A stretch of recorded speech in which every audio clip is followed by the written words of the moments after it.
शुभम, एक नॉर्मली साधारणतः खर्च किती तुझा आहे जेव्हा तू डाएट वगैरे प्रॉपर फॉलो करतो? तर तुला असं कधी खर्च वगैरे सर मोजला नाही. हा पण प्रॅपला खूप खर्च होतो. हा, एक अंदाज. माझं ऑफ सीझनलाच 30च्या वर जातं. काय बोलतो? हा, नेमकाच मायक्रो न्यूट्रिएंट्स आणि प्रोटीन मध्येच 20,000 रुपये जातात.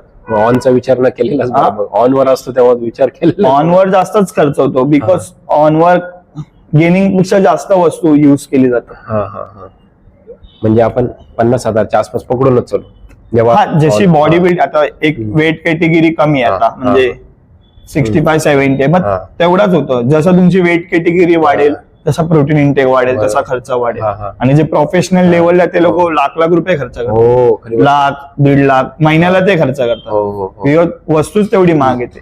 जर नाही केलं तर स्टेजला ती बॉडी नाही दिसते. हा, नाही आता तुम्ही ऐकला, शुभमचा अवघं 21 वय आहे. त्यांनी एक त्याचा ऑफ सीझनचा, म्हणजे जेव्हा तो कॉम्पिटिशनची तयारी वगैरे करत नाही त्या सीझनचा टाइमचा त्यांनी एक अंदाजे खर्च सांगितला. आजकाल मुलांना किंवा त्यांच्या पालकांना वाटतं की नाही, घरचं भाजीपोळी खाऊन वरण भात खाऊन त्याची बॉडी बनली पाहिजे, तर असं नाही. तर त्याच्यामध्ये बरेच मायक्रोन्यूट्रिएंट्स आहे, मॅक्रोन्यूट्रिएंट्स आहे, ह्या सगळ्या गोष्टी रोजच्या आहारामध्ये समाविष्ट कराव्याच लागतात.